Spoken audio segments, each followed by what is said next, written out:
बिस्मिल्लाहिर्रहमानिर्रहीम। अस्सलामु अलैकुम वरहमतुल्लाहि वबरकातुहू। वालेकुम वालेकुम अस्सलाम अस्सलाम वरहमतुल्लाहि वरहमतुल्लाहि वबरकातुहू। वबरकातुहू। तो पिछली बार हमने कुछ बेसिक बातें की थी, जिसमें हमने टाइप्स ऑफ सेल्स देखे थे और देखा था किस तरह से 5 किंगडम क्लासिफिकेशन के बारे में थोड़ी बहुत बात हमने की थी, जहाँ पर हमने देखा था कि 5 जो क्लासेस है उनके क्या क्या बेसिक फीचर्स है। किंगडम्स है, क्लासेस नहीं। सारी वही किंगडम्स। जी। तो उनके बारे में थोड़ा ऊपर ऊपर से बताइए, क्या वो 5 किंगडम थे, जल्दी जल्दी बताइए। हमने पिछली बार 5 किंगडम्स देखे थे जो विटिकर की क्लासिफिकेशन है, जिसमें मोनरा था, प्रोटिस्टा था, फंगाई था, प्लांटी था, एनिमेलिया था। तो उनकी जो कुछ बेसिक कैरेक्टरिस्टिक्स है जिनसे उनको डिफरेंशिएट किया जाता है, उसके बारे में हमने देखा था। हमने देखा था कि जो प्रोकैरियोटिक सेल होती है और यूकैरियोटिक सेल होती है उनमें क्या बेसिक डिफरेंसेस होती है। जैसे हमने देखा कि मेम्ब्रेन बाउंड न्यूक्लियस आपको हमेशा यूकैरियोट्स में मिलेगा, यूकैरियोट्स में। प्रोकैरियोट्स में वो आपको नहीं मिलेगा। हमने ये भी देखा था कि जो मोनरा है वो अकेला प्रोकैरियोट किंगडम है, बाकी चारों किंगडम्स है वो चारों यूकैरियोट्स हैं।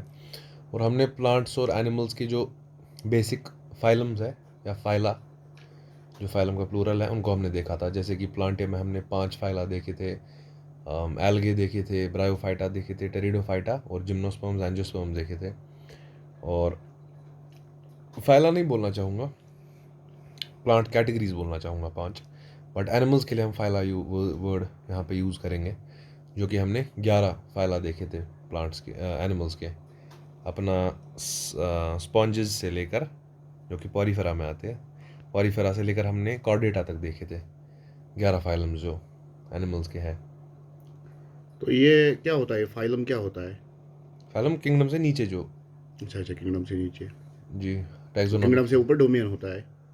हाँ, वो डोमेन सिस्टम में है, लेकिन हम्म। लेकिन हाईएस्ट तो किंगडम ही है, किंगडम तो इसमें। डोमेन अगर सिस्टम में देखें तो कितने हैं उसमें, वो 3 क्या वो है? हमने पढ़े थे, हमने वो उसमें वीडियो में देखे थे कि हम देखते हैं कि 3 डोमेन्स है। हम्म। आर्किया है, यूकैरिया है और हम्म। नहीं, आर्किया है, बैक्टीरिया है और यूकैरिया है। हम्म। उसमें आर्किया में आर्के बैक्टीरिया है। इनसेड बैक्टीरिया। जी। और बैक्टीरिया में यू बैक्टीरिया है, जो भी मतलब बैक्टीरिया आर्की के वगैरह। और तीसरा है यूकैरिया, उसमें यूकैरियोट्स है चारों। साह। जी। उसमें चारों यूकैरियोट्स है, मतलब प्लांट्स, एनिमल्स, फंगाई और प्रोटिस्ट्स। तैयब। जी।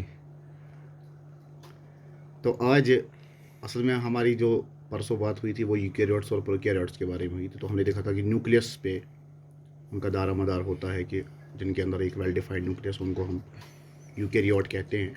जी। तो ये जो प्रोकैरियोट है, इनमें कौन कौन से आपके जानदार आते हैं, ये थोड़ा बहुत हमें बता प्रोकैरियोट्स में दीजिए। तो हमने देख लिया था उस दिन की, हमारे जो हमारे जो भी बैक्टीरिया है दुनिया में। हम्म।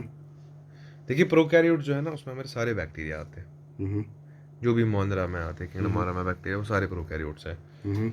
और कुछ और ऑर्गेनिजम्स का इसमें नाम लिया जाता है, जैसे ब्लू ग्रीन एल्गे, हम्म।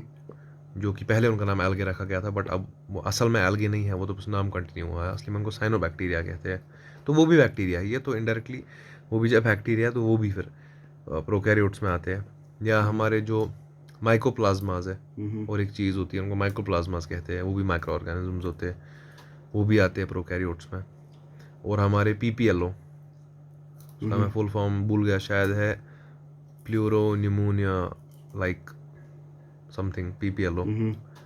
वायरस जो होते हैं, वायरस नहीं, सॉरी, जो तो इसमें PPLO, खाली PPLO प्रोकैरियोट्स के ऑर्गेनिज्म, चार्ट सॉरी, में वायरस नहीं। माइक्रो ऑर्गेनिज्म आते हैं इसमें, प्रोकैरियोट में ज़्यादातर। ज़्यादातर नहीं, प्रोकैरियोट तो आपको माइक्रो ही खाली दिखेगा। अच्छा अच्छा, खाली बड़ा तो माइक्रो। आपको कोई भी प्रोकैरियोट नहीं दिख सकता है। अच्छा, तो छोटी जितनी भी लाइफ है क्योंकि रखा। देखिए, प्रोकैरियोट का मतलब क्या है? एक सेल। हम्म। सॉरी सॉरी, मैं कह रहा हूँ यार, एक सेल। प्रोकैरियोट मतलब बहुत सिंपल होता है ना। हम्म। प्रोकैरियोट तो बहुत सिंपल है, आपको बड़ा हम्म। प्रोकैरियोट तो नहीं दिखेगा। हम्म। ये बैक्टीरिया वगैरह उसमें आते हैं बस। अच्छा अच्छा। जी। तो प्रोकैरियोट में माइटोकॉन्ड्रिया होता है? प्रोकैरियोट्स में माइटोकॉन्ड्रिया तो नहीं होता है। अच्छा, नहीं होता। जी, जितना तो मेरा ये कैसे इल्म फिर है। एनर्जी वगैरह? कुछ देखिए, जो इनकी मूवमेंट वगैरह है, हम्म। उसमें कुछ ऐसा सीन होता है कि जो बैक्टीरिया का वो फ्लैजिलम होता है ना, हम्म। जो फ्लैजिलर मोटर होता है, जिसके बारे में मैंने पढ़ा तो नहीं है ऐसे, क्योंकि हम्म। वो आगे जाके पढ़ा जाता है, जो हायर लेवल बायोलॉजी थोड़ा पढ़ता है उसमें हम्म। पढ़ाया जाता है। बट बेसिक हमें इतना ही पता है कि वो उस तरीके से मूवमेंट लोकोमोशन वगैरह उन फ्लैजेला से करते हैं। बट ऐसे माइटोकॉन्ड्रिया कहना तो गलत है, उनमें माइटोकॉन्ड्रिया तो हम नहीं कह सकते उनमें होता है। नहीं, एक तो हो गया मूवमेंट वो कैसे करते हैं, दूसरा हो गया ना कि यूकेरियोट्स के अंदर माइटोकॉन्ड्रिया होता है। माइटोकॉन्ड्रिया क्या करता है, जो आपको पता ही है, रेस्पिरेशन जी जी जो होती है, जो एनर्जी रिलीज होती है सेल के अंदर।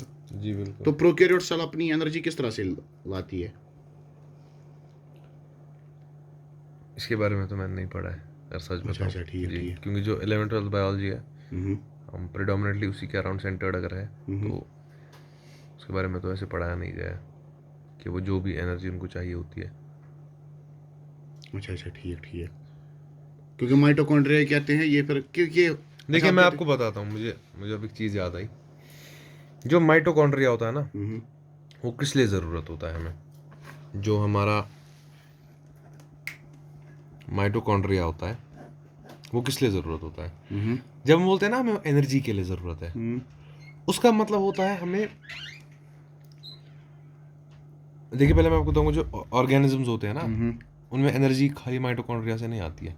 हम्म मैं आपको बताऊंगा क्यों। जब आपके पास ग्लूकोज आता है, हम्म। ठीक है, आपके शुगर है जो भी है, उसके बाद आप इसका ग्लाइकोलिसिस करते हो, ठीक है, ठीक। किया ग्लाइकोलिसिस, हम्म। इसमें आपको एंड में कुछ प्रोडक्ट्स मिलते हैं यानी शॉर्ट कि में। उनको हम ब्रेक डाउन करते हैं। जी ग्लाइकोलिसिस, हाँ, हम्म पायरुविक एसिड वगैरह एंड में बनता है, खैर उस पर हमें अभी जाना नहीं है। तो अब क्या हो सकता है, हम्म। इसके बाद दो पाथवेज फॉलो हो सकते हैं। या तो आपका फेर्मेंटेशन हो जाएगी, तैयब। या तो आपका दूसरा एक पाथवे लिया जाएगा जिसको हम कहेंगे, पहले आपका क्रैब साइकिल होगा, ठीक। ठीक है। फिर इस क्रैब साइकिल के बाद क्या होगा, इसमें से मतलब इसी के थ्रू, ये शॉर्ट में इलेक्ट्रॉन ट्रांसपोर्ट चेन या इलेक्ट्रॉन ट्रांसपोर्ट सिस्टम जो है सब कनेक्टेड ही होता है। हम्म तो ये जो है ना, ये चीज़ हम्म।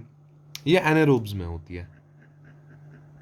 फर्मेंटेशन होगी ऐसे बैक्टीरिया में जो हवा के बगैर, जी जी, यानी हवा से हम मुराद है ऑक्सीजन। ऑक्सीजन बिल्कुल। हम्म। तो जो है ना हमारा ग्लाइकोलिसिस, ठीक। वो दोनों में है। हम्म आपके पास चाहे दुनिया में एनारोब्स है, एरोब्स है, आपको हमेशा ग्लाइकोलिसिस दिखेगा। हम्म। लेकिन अब जिन जो मतलब फर्मेंटेशन और क्रैब साइकिल जो है वो हर किसी में नहीं दिखेगा। नहीं दिखेगा या बिल्कुल। तो अगर एनारोबिक हो गया तो फर्मेंटेशन दिखेगी, जी, अगर एरोबिक हो गया नहीं तो। नहीं, एरोबिक में फर्मेंटेशन भी होती है कहीं अच्छा, ना तो होती कहीं, है थोड़ी कहीं सी कहीं। जी। अच्छा अच्छा, ठीक ठीक। मगर उनमें एनर्जी जो आती है ना वो इधर से मगर आती है। एनारोबिक में डेफिनेटली होगा फर्मेंटेशन। एरोबिक में हाँ फर्मेंटेशन तो होती है। ठीक ठीक है। अब कुछ एक्सेप्शंस हो सकते हैं ये कहीं ना तो इलेक्ट्रॉन कहीं से, ट्रांसपोर्ट क्या है? मैं कह रहा हूँ कुछ एक्सेप्शंस अब हो सकते हैं किसी किताब से निकाल के, बट जनरली अगर देखा जाए हम्म एनरोब्स में फर्मेंटेशन होती है। हम्म अब जो है ना ये सीन, जो इलेक्ट्रॉन ट्रांसपोर्ट सिस्टम वगैरह है ना, ये सब हम्म इसमें आपको चाहिए होता है, सॉरी इसमें आपका जो आपका मेजर एटीपी वगैरह है ना, वो इसमें आपका बन जाता है, ठीक है। हम्म इसमें आपका क्या बनता है, एनर्जी। इसलिए माइटोकॉन्ड्रिया को क्या बोलते हैं, power house of the cell. Hmm. ये जो है ना, ये माइटोकॉन्ड्रियल मेम्ब्रेन्स के अराउंड हो रही होती है चीज़ें, ठीक है। अच्छा अच्छा। तो इसीलिए उसको क्या बोलते हैं, power house of the cell, क्योंकि वहां से बहुत एनर्जी निकलती है। बट इसका मतलब नहीं है कि वही खाली सोर्स है एनर्जी का। जो आपका फेर्मेंटेशन है ना, यहाँ पे भी आपको निकलती है, क्या निकलती है, एनर्जी अच्छा, आ गया निकलती है। समझ। तो ये जरूरी नहीं कि माइटोकॉन्ड्रिया ही हो, तो इसमें ये भी क्रैब आपको मिल साइकिल सकती है। किसका, ये किसका पार्ट है क्रैब साइकिल? किसका पार्ट है मतलब? सेलुलर प्रोसेस का ही। जी जी, ये तो सेल्यूलर रेस्पिरेशन में आता है। अच्छा ठीक। ये भी सेल्यूलर रेस्पिरेशन का स्टेप है, ये भी सेल्यूलर रेस्पिरेशन का स्टेप है, ये भी सेल्यूलर रेस्पिरेशन का स्टेप है। अच्छा ठीक। तो रेस्पिरेशन जो होती है ना, रेस्पिरेशन का फ्रूट मतलब रिजल्ट क्या होता है रेस्पिरेशन का, एनर्जी। एनर्जी बनाना। फिर वो एनर्जी आपको फोटोसिंथेसिस में एक्चुअली चाहिए होती है। फिर बाद में इसमें वो कैल्विन साइकिल है वगैरह जो भी है। बट जो आपके एनारोब्स है ना, उनमें तब भी फर्मेंटेशन वगैरह होती है, अच्छा ठीक ठीक। तो वो तब भी उससे एनर्जी डिराइव कर सकते हैं।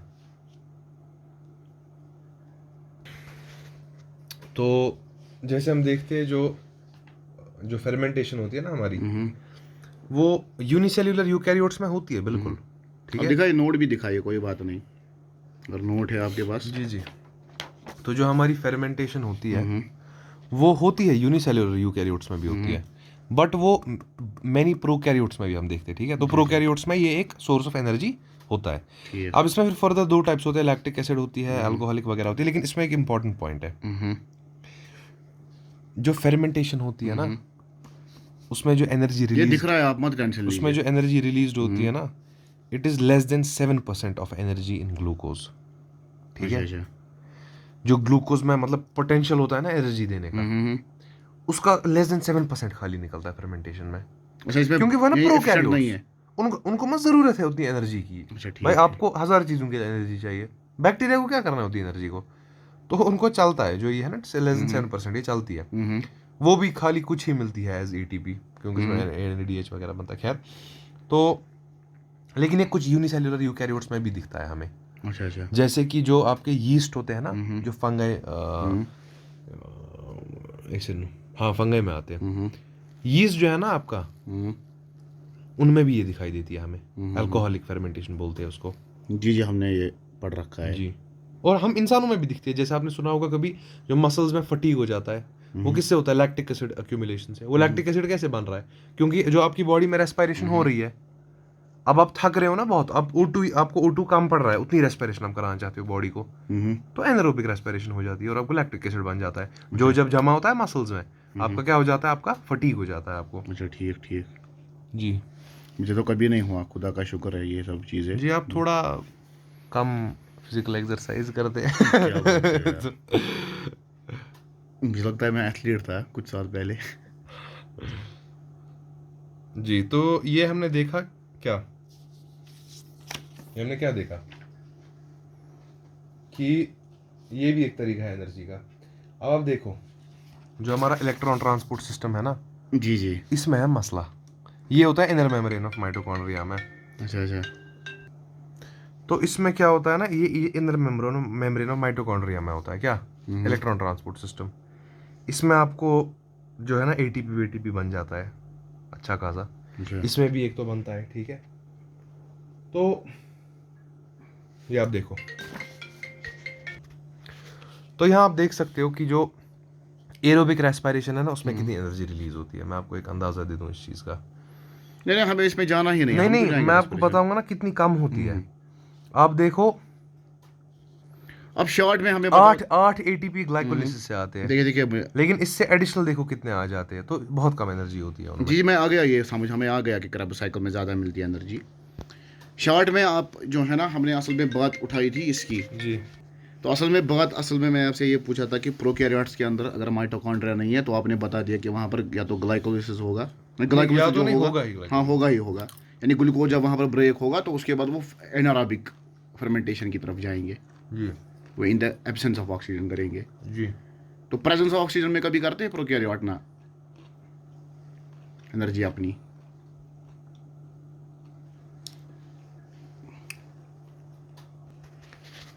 जी, एरोबिक बैक्टीरिया तो होते हैं, हाँ। जैसे कि जो एजोटोबैक्टर है, बीजरनिकिया है, साइनोबैक्टीरिया है, वो एरोबिक बैक्टीरिया में ही आते हैं। अच्छा। जी, अब वो कैसे उस ऑक्सीजन को क्या यूज़ करते हैं वो सब, तो सच बताऊं तो पढ़ा नहीं है। मगर माइटोकॉन्ड्रिया नहीं होता है, ये तो बात पक्की नहीं है। बैठ प्रोकैरियोट में प्रोकैरियोट्स में माइटोकॉन्ड्रिया नहीं होता। जी तो असल में हमने पिछली बार बात की थी प्रोकैरियोट्स और यूकैरियोट्स के बारे में, क्योंकि अभी तक हमने सेल के बारे में कोई बात नहीं की है। हम पिछली बार चले गए थे ना, वो जी प्लांट्स के उसमें गए थे हम, और जी, हमने एनिमल्स के उसमें, किंगडम्स देखे थे ब्रीफली। या हमने क्लासिफिकेशन की बात की थी, एरिस्टोटल ने क्लासिफिकेशन की बात की थी। जैसे हमने कहा था कि एरिस्टोटल जो है, बिल्कुल। उसके पास क्या क्राइटेरिया था, उसके पास मुझे लगता है मॉर्फोलॉजी थी, जो आम आदमियों के पास भी इस टाइम है। तो उसने जो है वो क्लासिफाई किया एनिमल्स को बेस्ड अपॉन देयर मॉर्फोलॉजी। जी तो आजकल तो हम सेलुलर लेवल पे भी क्लासिफिकेशन कर सकते हैं, करते हैं। यहाँ तक कि सेलुलर लेवल पर क्लासिफिकेशन जब हम करते हैं तो हम उससे क्या करते हैं कि उसे हम फिर कैटेगरीज बनाते हैं, मुख्तलिफ किस्म की कैटेगरीज बनाते हैं। जैसे हम किसी को मैमल्स में रख देंगे, या किसी को प्लेसेंटल में रख देंगे, या किसी को इसी तरह से मुख्तलिफ फैमिलियों में रखेंगे इनको। तो ये तो बस हमने कुछ यूनिवर्सल कैटेगरीज बनाई है जो जहन के अंदर मौजूद है, क्योंकि हम सिमिलरिटीज़ देखते हैं कुछ ऑर्गेनिजम्स में और उनको एक कैटेगरीज में रख देते हैं। अब कोई कहेगा ये कैटेगरी बाहर भी है कहीं, जिस तरह से प्लेटो वगैरह कहता है कि यूनिवर्सल्स बाहर भी होते हैं, तो ये तो हम नहीं मानते। बिल्कुल, ये बस एक क्लासिफिकेशन करने का ज़रिया है। मगर अब ये जो है ना, चलिए मैं इसमें नहीं जाऊंगा फ़िलहाल हम सेल पे ही रहते हैं। तो सेल जो है ना, सेल एक बेसिक स्ट्रक्चर है, हमने पिछली बार भी बात की थी कि सेल जो है ये हर किसी जानदार के अंदर पाई जाती है जी। और शिवानुल शिल्डन के बारे में हमने बात की थी, किस तरह से बॉटनिस्ट और zoologist वो दो जी, थे, जी, जी। उन्होंने इंडिपेंडेंटली देखा था कि सेल हर किसी हम्म। में मौजूद होती है।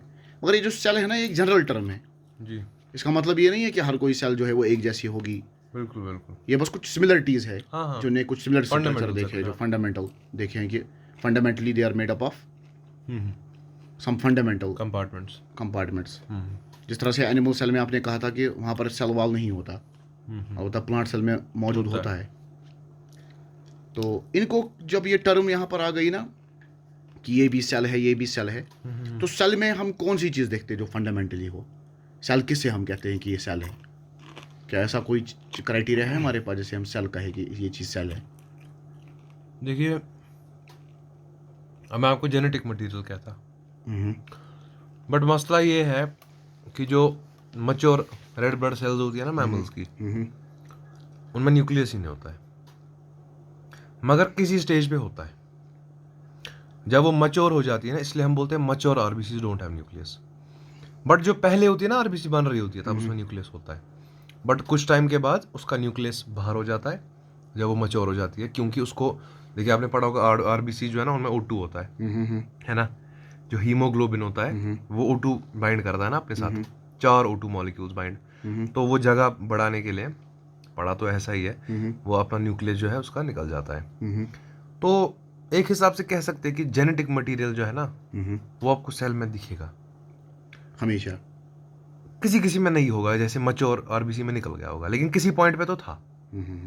जैसे मैं आपको बताऊंगा, जो आपके फ्लोएम में कुछ ऐसे एलिमेंट्स होते हैं, ठीक है, फ्लोएम में भी कुछ ऐसे एलिमेंट्स होते हैं जिनको अपना न्यूक्लियस नहीं होता है, वो किसी और के न्यूक्लियस से कंट्रोल हो रहे होते हैं। मैं समझा नहीं, इसको थोड़ा वजाहत कीजिए इस पॉइंट की। जैसे हम देखते हैं जो वैस्कुलर टिश्यूज है ना इनमें, यानी प्लांट्स में, जो वैस्कुलर टिश्यूज है प्लांट्स के, वो कितने टाइप्स के? वो 2 टाइप्स के होते हैं, एक तो वो जाइलम होता है और वो फ्लोएम होता है ना। ये ठीक है, इस पे आप ध्यान जी। मत दे। तो इसमें जो हमारा फिर टाइप्स होते हैं ना, जैसे जाइलम एलिमेंट्स के भी टाइप्स होते हैं, वैसे ही फ्लोएम एलिमेंट्स के भी टाइप्स है। तो ये टिश्यूज है इनके प्लांट्स के। जी, इनकी परमानेंट टिश्यूज जाइलम है। में शायद वाटर ट्रांसपोर्ट होता है, वाटर होता है, मिनरल्स होता है, और थोड़ा सा नाइट्रोजन भी होता है किसी किस्म और का। फ्लोएम में में हार्ड मटेरियल, सॉलिड। नहीं, इनऑर्गेनिक ऑर्गेनिक एक्चुअली दोनों मटेरियल्स होते हैं, बट इसमें मेजर फर्क ये होती है कि इसमें यूनिडायरेक्शनल ट्रांसपोर्ट होता है। अच्छा, जाइलम में। ये हमेशा हाँ रूट्स टू लीव्स ही जाएगा। अच्छा। बट फ्लोएम जो है ना, ये पीरियड पे डिपेंड करता है। अगर यंग चीज़ों को ज़रूरत है, यंग लीव्स वगैरह को ज़रूरत है फूड, तो वही सिंक बन जाएगा फिर। अगर सिंक होता है ना जहाँ की तरफ जा रही है चीज़ें, अगर ओल्डर पार्ट्स को ज़रूरत है कोई चीज़, सिंक वही बन जाता है। तो इसमें बाई डायरेक्शनल ट्रांसपोर्ट होता है। तो ये यूजुअली जो स्टोर्ड फूड होता है ना, उसको ट्रांसलोकेट करता है यहाँ से वहाँ प्लांट में। बट ये जो है ना, ये बेसिक वाटर एंड मिनरल्स नीचे से ऊपर चढ़ाता है जाइलम।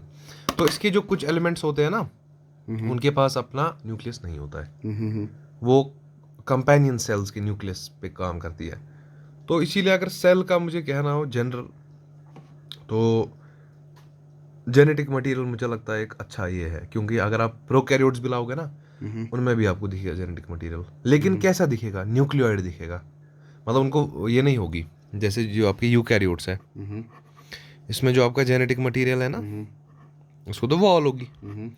बट जो आपके प्रोकैरियोट्स है, अच्छा ये इंपॉर्टेंट पॉइंट टू नोट है, जब मैं बोलता हूँ ना इनके जेनेटिक मटेरियल को वॉल नहीं है, इसका मतलब ये नहीं है कि ये आधा यहाँ है और आधा इधर फैला है और आधा इधर भी है, नहीं, ये तब भी कन्फाइंड स्पेस में होता है। ये देखिए, मगर वॉल नहीं होगी इसको, तो इसको हम क्या बोलेंगे? न्यूक्लियोइड बोलेंगे। तो सेल में आपको जेनेटिक मटेरियल तो मोस्ट ऑफ द टाइम्स दिखेगा, मोस्ट ऑफ द टाइम्स। अच्छा। मच्योर आरबीसीज में लेकिन आपको नहीं दिखेगा, क्योंकि उसमें लेकिन पहले होता है, उसमें निकला होता है फिर बाकी भी कुछ कैरेक्टरिस्टिक्स जैसे कि प्लाज्मा मेम्ब्रेन है ना। प्लाज्मा मेम्ब्रेन तो आपको सेल जैसे हम कहते हैं ना कंपार्टमेंट है, वही आपको दिखेगा। आप कुछ चीज़ें दिखेगी, छोटे छोटे पार्ट्स दिखेंगे जो एक कॉमन फ्लूइड में होंगे, ठीक है, अच्छा। कॉमन फ्लूइड में होंगे, जिसको हम क्या बोलेंगे? साइटोप्लाज्म बोलेंगे। कॉमन फ्लूइड में आपके कुछ पार्ट्स होंगे, माइक्रोस्कोपिक पार्ट्स, वो होंगे बाउंड बाय अ मेम्ब्रेन, जिससे वो कम्प्लीटली अलग दिखाई देंगे आपको माइक्रोस्कोप के अंदर। सीधा आपको माइक्रोस्कोप में दिखाई देगा। अगर आप माइक्रोस्कोप पे जूम इन करोगे ना, सीधा आपको कुछ ऐसा स्ट्रक्चर दिखाई देगा। हर किसी में नहीं, बट किसी किसी में, जैसे हमने अनियन टिप्स का वगैरह देखा है, तो ऐसे आपको कंपार्टमेंट दिखाई देंगे। इनको हम सेल बोलते हैं। तो ये बेसिक है सेल का, कि कंपार्टमेंट जो आपको दिखाई देंगे माइक्रोस्कोपिक लेवल पे किसी भी ऑर्गेनिज्म में, किसी भी लिविंग ऑर्गेनिज्म में, वो आपको अब को उसको मतलब वो सेल है। जाहिर सी बात है, हम एक यूनिवर्सल बना रहे हैं। जब हम सेल का यूनिवर्सल बना रहे हैं तो हमने कुछ जो है ना इन कंपार्टमेंट्स में कुछ सिमिलरिटीज़ देखी, तो उसके बुनियाद पे हमने कह दिया कि ये भी सेल है, ये भी सेल है। अब जाहिर सी बात है कि सिमिलरिटी होगी तभी हमने कोई नाम दिया, एक कॉमन नाम दिया। मगर ये जो है ना, ये एक यूनिवर्सल टर्म है। तो यूनिवर्सल तो हकीकी दुनिया में कहाँ यूनिवर्सल काम करेंगे। जाहिर सी बात है कि हर कोई सेल जो है वो इंडिविजुएटेड होगी, मुशख्खस होगी। बिल्कुल। तो स्पेसिफिक होगी हर कोई सेल। बिल्कुल।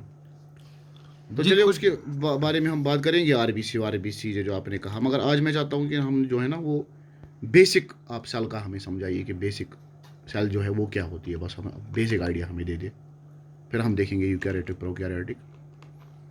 बेसिक मैं आपको कैसे दे सकता हूँ? या तो आपको प्रोकैरियोट चुनना है या तो आपको यूकैरियोट चुनना है। किसके बेसिक दूं, आप बताओ। चलिए आप हमें फिर यूकैरियोट ही दे दीजिए। हमारे बेसिक मुझे लगता है प्रोकैरियोट पहले। अच्छा चलिए ठीक है, यूकैरियोटिक सेल हम देख लेंगे, क्योंकि ज़्यादा वही होती है। ज़्यादा मतलब दूसरा पेज कीजिए इस्तेमाल, दूसरा पेज उठाइए ना दूसरा पेज। चलिए आप हमें थोड़ा बहुत जो है ना। जी, तो पहले ही देखिए इसमें यहाँ पे यूकैरियोटिक सेल्स में है कि इसको हम थोड़ा ना इसके लिए रखेंगे, बुक को थोड़ा ऑर्डर में पढ़ने के लिए। जी एनसीईआरटी बुक है, बहुत बढ़िया है। तो यूकैरियोट्स में पहले हमने देखा ये चारों किंगडम आते हैं, इसके बारे में हम बात कर ली, ठीक है। ठीक। तो यूकैरियोट्स में आपको एक्सटेंसिव कंपार्टमेंटलाइजेशन दिखेगी साइटोप्लाज्म की, है ना, through the presence of membrane bound organelles. मतलब आपको तो ये साइटोप्लाज्म क्या होता है? वो जो अंदर जो लिक्विड जैसा होता है। जी, आपको जो मैट्रिक्स होता है, जो आपका बेसिक आपको सेल मेम्ब्रेन है ना, उसके अंदर आपको फ्लूइड दिखेगा। जी जो आपने अभी उसमें दिखाया था, ये जी उसमें बाकी चीजें होंगी। ये जो हम कह रहे थे, ये सेल का मेम्ब्रेन अगर है, ये आपके पार्ट्स है, ये उसका जो है ना fluid matrix, ground material short में। मैट्रिक्स को कहते हैं बायोलॉजी में मैट्रिक्स को कहते हैं, क्योंकि मैथ में तो मैट्रिक्स दूसरी चीज को कहते हैं। मैट्रिक्स मैंने बहुत जगह देखा है, बहुत चैप्टर्स में यूज होते हुए एज ग्राउंड सब्सटेंस। ठीक। तो उसको हमने देखा है, जो ग्राउंड सब्सटेंस है ना, जिसमें कुछ चीजें होल्ड की गई है, उसको मैंने काफी बार देखा। मगर वो तो कहता है बर्कली सब्सटेंस जो है वो दिखता ही नहीं है। तो नहीं, उसका तो उस पर हम कभी और बात करेंगे इंशाल्लाह। हमें तो क्वालिटी दिख रही है चारों ओर। जी, तो इसमें आपको बहुत कंपार्टमेंटलाइजेशन दिखेगी साइटोप्लाज्म की। कंपार्टमेंटलाइजेशन मतलब आप जब साइटोप्लाज्म में जाओगे, वहाँ एक कंपार्टमेंट है जो एनर्जी बना रहा है, माइटोकॉन्ड्रिया, एक कंपार्टमेंट है जो फोटोसिंथेसिस कर रहा है, एक कंपार्टमेंट है पता नहीं क्या कर रहा है ना। तो खतरनाक कंपार्टमेंट्स होंगे इसमें ना। Eukaryotic cells possess organized nucleus, जो हमने देख लिया ऑलरेडी, है ना, with nuclear envelope. In addition इनमें complex locomotory and cytoskeletal structures होते हैं, जिन पे हम आगे जाके अच्छा, लोकोमोटरी मुझे आ गया समझ जी। ये एक लोकोमोशन करते होंगे, ये चलने वाले कुछ इसके होंगे कुछ। साइटोस्केलेटल स्ट्रक्चर हो गए, मतलब जो एक हिसाब से आप मानो स्केलेटल सिस्टम बनाते हैं किसका, सेल का, जो इसको सपोर्ट देते हैं, शेप देते हैं। काफी काम होते हैं एक्चुअली, बट चलो अभी हम फिलहाल इतना आसान के लिए। जी, जेनेटिक मटेरियल इनका क्रोमोसोम्स में ऑर्गेनाइज होता है। जेनेटिक जो मटेरियल होता है वो ऑर्गेनाइज होता है क्रोमोसोम्स में, यानी डीएनए वगैरह जो एक्चुअली क्रोमैटिन में होता है, बट जब ये हो जाती है ना, यानी रेप्लिकेशन होनी होती है, और जब डिवीजन होता है, सेल डिवीजन, तब वो क्रोमोसोम्स के फॉर्म में। जेनेटिक मटेरियल डीएनए होता है, ये तो हर किसी को पता है। मगर आरएनए भी होता है ना कुछ। जी, कुछ वायरस वगैरह में आरएनए होता है, जैसे टोबैको मोज़ेक वायरस जो है, अच्छा, उसमें आरएनए जेनेटिक मटेरियल है। तो जेनेटिक मटेरियल कुछ भी हो सकता है, डीएनए या आरएनए, लाइफ नहीं, मेजॉरिटी डीएनए है। अच्छा, मेजॉरिटी डीएनए, क्योंकि वो ज़्यादा स्टेबल स्ट्रक्चर है। मगर पहले आरएनए आया था इनके हिसाब से। मैं नहीं आपको बोल रहा हूँ आया था, सच में। मेरा मतलब है कि जो ये पढ़ाते हैं ना, जो इन बुक्स में पढ़ाया जाता है, ये कहते हैं कि पहले आरएनए डोमिनेंस थी, बट जेनेटिक मटेरियल जो है वो बाकी बाद में स्टेबल था बहुत। खैर वो जेनेटिक्स में चला जाएगा, उस पर हम अभी नहीं जाएंगे। तो all eukaryotic cells are not identical. इसमें है ना वो एबायोजेनेसिस में कहते हैं ना कि तीन हाइपोथेसिस है, DNA first, RNA first and protein first. उसमें कहते हैं ना कि ज़्यादा अप्रिशिएबल ये है कि आरएनए ही पहले आया होगा। जी हाँ, तो ज़्यादा सपोर्ट है आरएनए वर्ल्ड। मगर मुझे लगता है उसमें कोई मसला हल नहीं हो रहा है एबायोजेनेसिस में। उसमें अगर एक चीज़ हो रही है ना हल, तो 10 सवाल उसके साथ उठ रहे हैं। इसलिए अभी तक किसी नतीजे पे मटेरियलिस्ट नहीं पहुँचे हैं, क्योंकि मटेरियलिस्ट एक अलग चीज़ है, साइंस एक अलग चीज़ है। जी। Science depends on empirical evidence, whereas materialism is a philosophy. तो खैर प्लांट्स एंड एनिमल्स जो है ना, उनमें देखो प्लांट्स में सेल वॉल होगी, प्लास्टिड होंगे, लार्ज सेंट्रल वैक्यूल होगा, जो एनिमल्स में नहीं होंगे, है ना.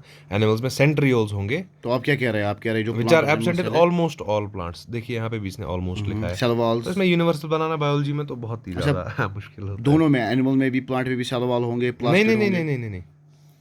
अच्छा, cell wall former possesses cell walls. अच्छा, फॉर्मर, प्लांट में है. प्लांट में सेल वॉल, सॉरी, प्लांट में ये 3 चीजें होंगी, ये 4 चीजें, जी. 3 चीजें. और एनिमल जो है ना, लार्ज सेंट्रल वैक्यूल. जी. और सेंट्रियोल्स होंगे किसमें? एनिमल्स में. ये प्लास्टिड क्या होता है? प्लास्टिड्स होते हैं वो वाले, अगर मैं आपको शॉर्ट में बताऊं, अभी बाकी हम आगे पढ़ेंगे, बट शॉर्ट में आपको मैं बताऊंगा कि जो प्लास्टिड्स है ना, वो भी कॉम्पैक्ट स्ट्रक्चर्स होते हैं माइटोकॉन्ड्रिया की तरह. और जो प्लास्टिड्स होते हैं मेम्ब्रेन बाउंड होते हैं, और उन्हीं में आपका जो क्लोरोफिल वगैरह होता है ना, और जो आपका फोटोसिंथेसिस होता है, वो असल में प्लास्टिड्स में होता है. अच्छा, ठीक. जी. तो बेसिक तो इनका यही है. अच्छा. तो ये हमारी 2 टाइप्स की सेल्स है. अच्छा. अगर आप थोड़ा ऊपर कर दे इसे, तो ये हमारी प्लांट सेल ये है. ये देखो लार्ज सेंट्रल वैक्यूल, इसमें करते हैं ना प्लांट सैप वगैरह स्टोर करते हैं. एनिमल्स को क्या इसको करना है. और ये आपका एनिमल सेल है जी. ठीक है. तो अभी अगर मैं आपको ये डायग्राम समझाने बैठूं और दिखाऊं, तो आप बोलोगे भाई ये क्या है, तो कहीं पढ़ा ही नहीं. तो हम आगे टॉपिक्स देखते हैं, फिर इसको हम रिविजिट करते रहेंगे. नहीं, इसी डायग्राम से आप हमें बताइए, ज़्यादा अच्छा यही रहेगा कि इसी डायग्राम थोड़ा आइडिया दे, क्योंकि हमें कौन सी पीएचडी इधर करनी है. देखिए जैसे मैं आपको बताऊंगा, ये तो आपका बेसिक न्यूक्लियस है प्लांट सेल्स का, है ना. ये मेम्ब्रेन है उसका. ये न्यूक्लियर मेम्ब्रेन में पोर्स भी होते हैं. एक्चुअली इसकी 2 मेम्ब्रेन्स होती है न्यूक्लियस की. अच्छा खैर, उसमें मैं अभी नहीं जाऊँगा.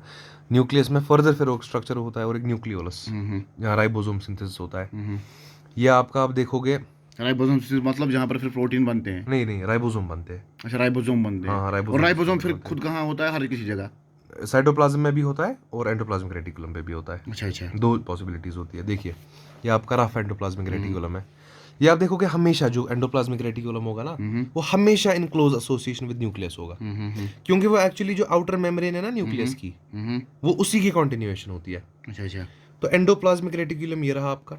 अब जो है ना एंडोप्लाज्मिक रेटिकुलम, जिसके ऊपर आपको राइबोसोम्स दिख रहे हैं छोटे छोटे, अगर आप जूम करोगे, मुझे पता है ये बेवकूफ़ी वाला सवाल होगा. अगर मैं आपसे एक सवाल करूं, मुझे पता है ये बेवकूफ़ी होगा सवाल होगा. ये रफ एंडोप्लाज्मिक रेटिकुलम जो है ना, ये क्या है? मुझे पता है इसमें लैंग्वेज से कोई जवाब आप नहीं दे सकते कि जैसे मैं आपसे पूछूं कि ये क्या है, क्योंकि ये तो हमने कंपार्टमेंट है. अच्छा, ठीक. ये मेम्ब्रेन है, बस में मेम्ब्रेन्स की अपनी है, और ये सिंथेसिस में काम करता है. एंडोप्लाज्मिक रेटिकुलम सिंथेसाइज करता है चीज़ों को. जैसे मिसाल के तौर पर, जैसे कि मैं आपको बोलूँगा, जैसे इस पर राइबोसोम्स लगे हुए हैं, तो जो हमने देखा जो प्रोटीन सिंथेसिस होता है ना, तो इसी में होता है. देखिए लिपिड एंड प्रोटीन ग्लाइकोसाइलेशन होती है इसमें.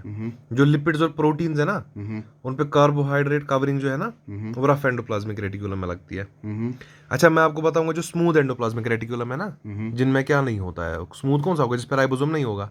लिपिड सिंथेसिस, फॉस्फोलिपिड जो है ना, फॉस्फोलिपिड जो होते हैं इसमें सेल मेम्ब्रेन में प्रेजेंट होते हैं स्ट्रक्चर्स, वो भी इसी में बनते हैं, स्मूथ एंडोप्लाज्मिक रेटिकुलम में. ठीक है. अच्छा, तो लिपिड का मतलब फैट वगैरह.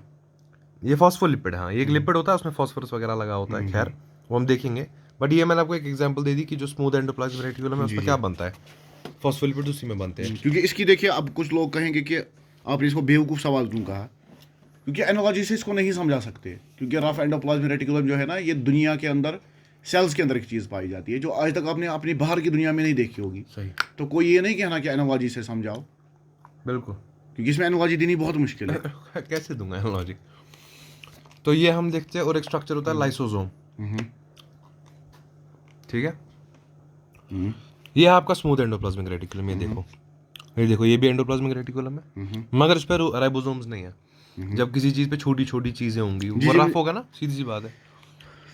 ये है आपका प्लाज्मोडेस्मेटा. ठीक. अच्छा, इसलिए इसको स्मूथ कहते हैं जी, और राइबोसोम हमेशा रफ पे पाए जाएंगे, रफ एंडोप्लाज्मिक रेटिकुलम पे. साइटोप्लाज्म में भी पाले जाएंगे. अच्छा, ठीक. साइटोप्लाज्म क्या होता है? मैट्रिक्स. अच्छा, ठीक है, हाँ, जो आपने अभी बोला. जी, ये है हमारा प्लाज्मोडेस्मेटा. प्लाज्मोडेस्मेटा क्या होता है? 2 सेल्स होती है.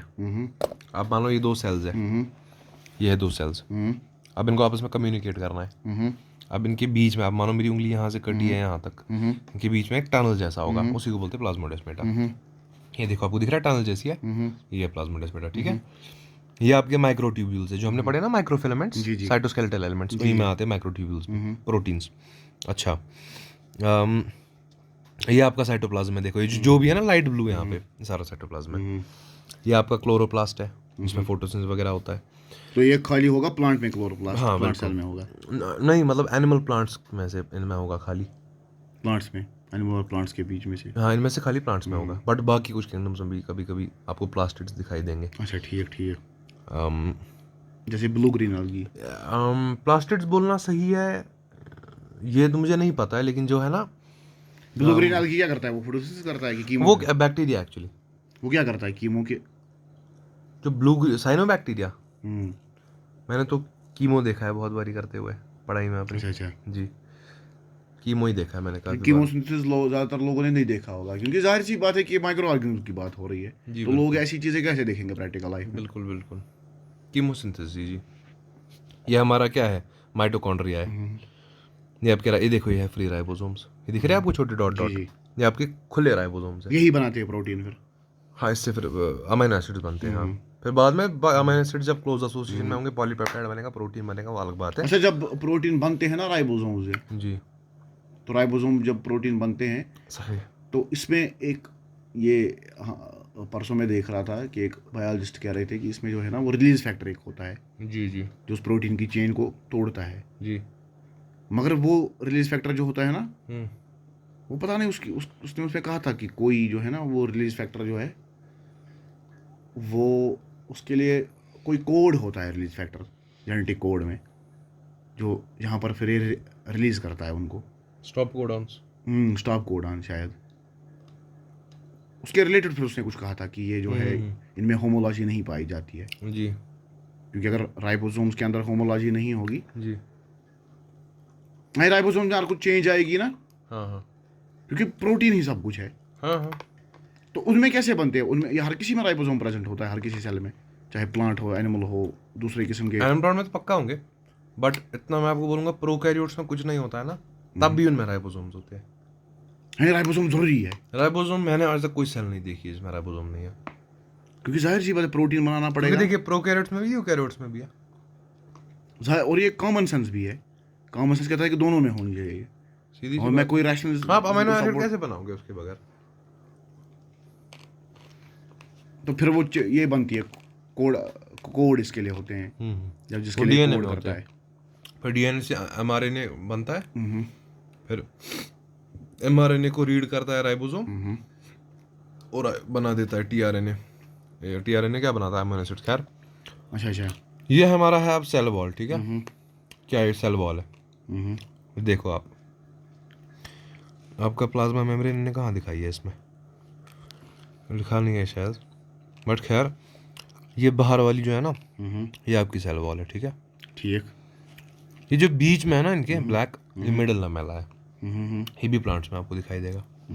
अब देखिए, अब ये तो ये जो है ना, ये मैं आपको ये बात बोलना चाहूंगा, ये जो है ना, ये नहीं है इस प्लांट की सेल वॉल। अच्छा, ये इसके साथ जो दूसरा प्लांट की सेल है ना, उसकी, इसी प्लांट की दूसरी सेल है, सॉरी, ये उसकी सेल वॉल है। ये है इसकी अपनी वाली, जो इनके बीच में एक लेयर होती है ना, इसको बोलते हैं मिडल लैमेला, इसलिए मिडल में है ना, मिडल लैमेला। ठीक ठीक जी बिल्कुल, ये नाउन्स है। फिर ये देखो, ये प्लाज्मा मेम्ब्रेन है, अंदर आपकी ये न्यूक्लियर एनवेलप है, ये गोल्गी अपैरेटस है आपका। ये क्या होता है गोल्गी अपैरेटस? भी मैंने बड़ा सुना है। इसमें यूजुअली पैकेजिंग होती है चीज़ों की। अच्छा अच्छा, फॉर एग्जांपल, ज़्यादातर जो है ग्लाइकोसाइलेशन इसी में होती है। वो क्या होता है ग्लाइकोसाइलेशन? ग्लाइकोसाइलेशन हो गया, फॉर एग्जांपल, अगर आपका प्रोटीन है, प्रोटीन आपका बनाया, आप मान लो रफ एंडोप्लाज्मिक रेटिकुलम में, अब आपको क्या करना है, आपको उस पर कार्बोहाइड्रेट स्ट्रक्चर्स लगाने हैं। किस पे? प्रोटीन पे अपने। आपको ग्लाइकोप्रोटीन बनाना है। क्या बनाना है? ग्लाइकोप्रोटीन, मतलब ग्लाइकोप्रोटीन, वो आपको गोल्गी देगा करके। क्या थोड़ा बहुत आम भाषा में समझाइए हमारे सुनने वालों भाई, यहाँ से प्रोटीन बनेगा। प्रोटीन, अब सेल चाहती है, सेल में इंफॉर्मेशन है डीएनए से कि इसको ग्लाइकोप्रोटीन बनाना है, ठीक है। ग्लाइको क्या मतलब? ग्लाइको मतलब उसमें कार्बोहाइड्रेट स्ट्रक्चर्स कनेक्टेड अच्छा, होंगे ठीक ठीक प्रोटीन के साथ, ठीक ठीक, रफली कुछ ऐसा। तो अगर इसकी ग्लाइकोसाइलेशन करनी है, हम्म। क्योंकि ग्लाइको वगैरह होता है ना ये प्रोटीन वगैरह, ये ना ये कार्ब, जी जी, ग्लाइकोलाइसिस जिस तरह हम कहते हैं। तो वो यहाँ से चलेगा, हम्म सीधा सीधा घुसेगा गोल्गी apparatus में, ठीक है। हम्म यहाँ पर उसको अंदर क्या हो जाएगा, एक फैक्ट्री जैसी होती है, हम्म। यहाँ पर उसको पैकेजिंग लग जाएगी, किसकी, कार्बोहाइड्रेट पैकेजिंग बाहर अच्छा से लगेगी, ठीक ठीक और दूसरे एंड से वो निकल जाएगा। ठीक। अच्छा। तो यही होता है काम गोल्गी का। तो ये आपका न्यूक्लियस वो किस वगैरह लिए फिर लगता है ग्लाइकोप्रोटीन किस में काम आता है फिर सेलुलर प्रोसेस में? जी मैंने तो सेल्यूलर प्रोसेस देखिए, मैंने तो उसको एज अ स्ट्रक्चरल एलिमेंट पढ़ा है, कुछ चीज़ों के स्ट्रक्चर में वो होता है, ठीक है। ये देखो मैं आपको दिखाऊंगा, ये आपकी प्लाज्मा मेम्ब्रेन जी है, मानते हो? ये जो है ना रेड वाले, ये आपके प्रोटीन्स है। ये प्लाज्मा मेम्ब्रेन यहाँ पर कहाँ है? यहाँ पर दिखाइए प्लाज्मा मेम्ब्रेन। इसमें मैंने दिखाई नहीं है यहाँ पे। अच्छा अच्छा यहाँ पे इनने देखिए प्लाज्मा मेम्ब्रेन किसको दिखाया है, ब्लैक लाइन को, तो इन्हें दिखाई नहीं है। अच्छा अच्छा। तो खैर ये है ना आपका प्लाज्मा मेम्ब्रेन, ये देखो रहे हो आप, ये रेड वाला पेरिफेरल प्रोटीन लिखा हुआ है, ये आप देख रहे हो, इसी पेरिफेरल प्रोटीन पे ये कुछ लगे हुए हैं जिनको शुगर लिखा है। जी जी। तो यही है। अच्छा, शुगर जब लगा हुआ हो प्रोटीन पे, ग्लाइकोप्रोटीन होता है ये। हाँ हाँ। तो फॉस्फोलिपिड बाइलेयर क्या है? ये हम पढ़ेंगे ना, अब इसको हम पढ़ेंगे अब सेल मेम्ब्रेन को, बेसिक अच्छा, थोड़ा सा। तो ये आपको बात पता होगी सेल मेम्ब्रेन के बारे में कि देखिए, और ये जो है ना एनिमल सेल है, इसमें कुछ चीज़ें अलग है जो मैं आपको जल्दी जल्दी दिखाता हूँ। ये आपके सेंट्रियोल्स है जो हमेशा परपेंडिकुलर होते हैं, जो प्लांट्स में आपको नहीं दिखेंगे, ठीक है। सेंट्रियोल क्या होता है? सेंट्रियोल होते ही आपको डिवीजन में मदद करते हैं, जो आपका सेल डिवीजन है ना, उसमें आपको सेंट्रियोल जरूरी चाहिए होते हैं। इसी से वो स्पिंडल फाइबर फिर निकलते हैं, अटैच हो जाते हैं, टुकड़े करते हैं चीज़ों के। अच्छा अच्छा। जब हम डिवीजन पढ़ेंगे तब हमें ज़्यादा सेंट्रियोल तो हाँ हाँ बिल्कुल बिल्कुल, फिर प्लांट्स में ही नहीं दिखते, क्योंकि प्लांट्स में अलग तरीके से डिवीजन होता है। खैर, और आपको क्या दिखाई देगा इसमें अलग एनिमल सेल में, आपको ये देखो माइक्रोविलाई आप देख रहे हो, जैसे आपने सुना होगा इंटेस्टाइन वगैरह में होते हैं, ये माइक्रोविलाई है ना। तो ये सब है इसमें, बाकी सब इसमें लगभग सेम ही है। तो अब हम आ जाते हैं सेल मेम्ब्रेन पे, ठीक है। अब कैमरा थोड़ा सा ना, अच्छा, तो इसमें पहला इंपॉर्टेंट पॉइंट क्या है जो हमें पढ़ना है, cell membrane is mainly composed of lipids and proteins, ठीक है। मेजर लिपिड्स आर फॉस्फोलिपिड्स, मतलब वो वाले लिपिड्स आपको मिलेंगे जिनको फॉस्फोरस ग्रुप अटैच्ड होगा, ठीक है। अच्छा अच्छा। आपको वो वाले लिपिड्स फैट्स मिलेंगे जिनमें आपको क्या मिलेगा, फॉस्फोरस हेड होगा उनके पास, ठीक है। अच्छा, इसमें हम स्ट्रक्चर में भी देखेंगे, आपको ज़्यादा अच्छे समझ आएगा। ये एक बायलेयर में होंगे आपके फॉस्फोलिपिड्स, ठीक है। Also the lipids are arranged within the membrane with the polar head towards outer sides and hydrophobic tail towards the inner part, this ensures non polar tail of saturated head होगा। अच्छा, अब देखिए इसका क्या मतलब है। अच्छा, by the way इसमें कोलेस्ट्रॉल वगैरह भी होता है, ठीक है। अच्छा, ये है आपका, ये ठीक है, आप इसकी टेंशन मत लीजिए। ये आपका फॉस्फोलिपिड है, ठीक है। ठीक। अब आप मेरी बात सुनो, मैं आपको बोल रहा हूँ कि भाई ये जो है ना, ये टेल जो है इसकी, ये हाइड्रोफोबिक है, ठीक है। और ये हेड जो है ना, इसका हेड है, क्या है, ये है हाइड्रोफिलिक, मतलब पानी लविंग, ये पानी लविंग है, ये पानी हेटिंग, पानी से दूर भागेगा, ठीक है। टेल इसका। अब आपको बाय लेयर में इनको अरेंज करना है, मतलब आपको इसकी 2 लेयरें बनानी है। मुझे आ गया समझ। अब आप या तो इसको रख सकते हो ऐसे ऐसे, कैसे ऐसे, या तो आप इसको रख सकते हो ऐसे, या तो आप इसको रख सकते हो ऐसे, ये कॉम्बिनेशन पॉसिबल है, हाँ? जी, या तो आप इसको रख सकते हो ऐसे, अरेंजमेंट, सॉरी यार मैं क्या कर रहा हूँ, हाँ ऐसे ही कुछ 3-4 कॉम्बिनेशन। अब मेरा थोड़ा दिमाग खराब हो गया, ये आप आराम से बनाइए जी। ये और कोई कॉम्बिनेशन पॉसिबल है, आपको कुछ दिख रहा है? नहीं, एक हो सकती है, एक ऊपर की तरफ हो, एक नीचे की तरफ हो, वो भी है। ये है ना, ठीक है। अब मैं आपको बोल रहा हूँ, जो भी ऊपर वाला साइड है ना, ये वाला, जो ये वाला साइड है ऊपर वाला, चलिए इसको मैं यहाँ बना देता हूँ। जो ऊपर वाला साइड है ना, वहाँ पानी है, वाटर, यहाँ से भी वाटर है, लेकिन जो इनके बीच का पार्ट है ना, ये यहाँ पे पानी नहीं है, ये बांध है ना, क्योंकि कॉम्पैक्ट ये है, यहाँ पे पानी है, यहाँ पे पानी है। अब आप मुझे बोलो, अगर ये चीज़ हाइड्रोफिलिक है और ये चीज़ हाइड्रोफोबिक है, ये टेल, तो कौन सा स्ट्रक्चर होना चाहिए सेल का? सीधे ये जो दिखा रहा है किताब वाला, कॉमन सेंस है। ये हमने यहाँ पे कहाँ बनाया है, ये है ना, ये देखिए, हाइड्रोफोबिक टेल जो है वो दोनों पानी से बच गई, और दोनों हाइड्रोफिलिक आंसर फिलिक हेड जो है ना, जो हाइड्रो, आंसर कीजिए इस पोजीशन को, किसको, इसको ना, इस ताकि वाले को, अलग अच्छा। नहीं हाँ। तो ये हमारी जो हाइड्रोफोबिक टेल्स है वो पानी से बच गई, और जो जी ये हाइड्रोफिलिक सिंपल है, ये एंड्स है समझ वो, आ गया जी, मुझे। तो इसीलिए ऐसे अरेंज होते हैं। तो ये देखिए यहाँ पे बना के आपका, ये देखो आप, हेड, टेल, टेल, हेड, है ना। तो ऐसे ही आपकी ये, इसको बाइलेयर क्यों बोलते हैं, क्योंकि ऊपर ये भी, भी एक मॉडल है प्लाज्मा मेम्ब्रेन का जो आप दिखा रहे जी, हैं। यही अभी एक्सेप्टेड मॉडल है, fluid mosaic. Fluid mosaic model, बिल्कुल। ठीक ठीक।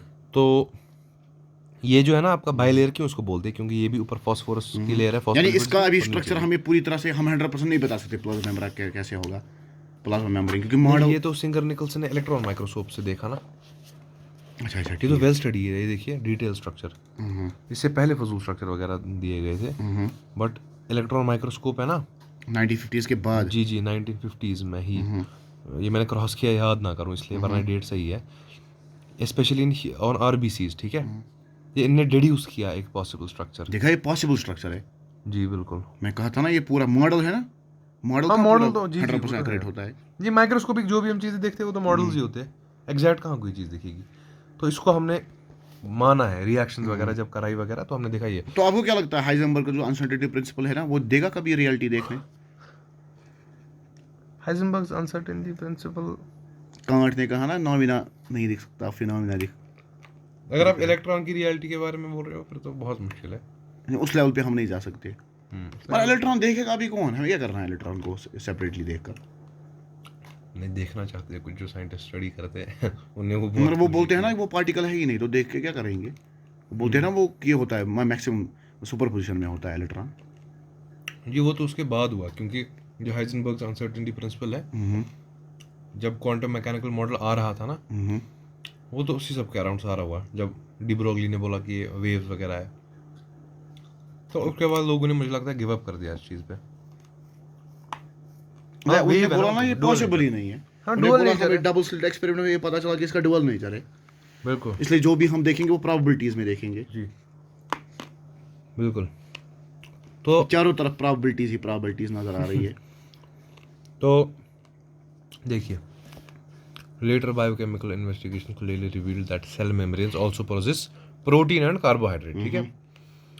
The ratio of protein and lipid varies considerably, जो सेल टाइप होगा उसमें उतना लिपिड प्रोटीन होगा, ठीक है। ह्यूमन बींग्स के बारे में फिर एक फैक्ट दिया हुआ है आरबीसी के बारे में, 52% प्रोटीन होगा, 40% लिपिड होगा, ठीक है।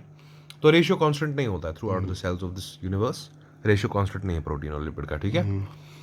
अच्छा, जो अब ये प्रोटीन्स होते हैं ना, या तो ये इंटेग्रल प्रोटीन्स होंगे, ये देखिए इंटेग्रल, ये पूरे घुसे हुए हैं ना, जी जी।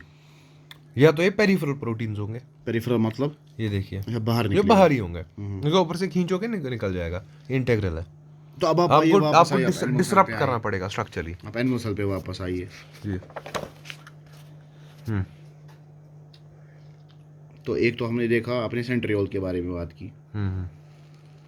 तो सेंट्रियोल फिर से बताइए आप क्या होता है? सेल डिवीजन में हेल्प करता है। अच्छा अच्छा ठीक, चलिए वो हो गया। और आपने क्या बताया था, प्लाज्मा मेम्ब्रेन, वो भी हमने देख लिया। जी जी। अब क्या बचा? अभी तो शुरू ही क्या हुआ है, अभी तो सेल वॉल है, एंडोमेम्ब्रेन सिस्टम है, नहीं नहीं वो हो गया ना, आप उधर ही दिखाइए, डायग्राम पे ही दिखाइए जल्दी जल्दी। जी तो इसमें माइटोकॉन्ड्रिया भी आएगा। जी।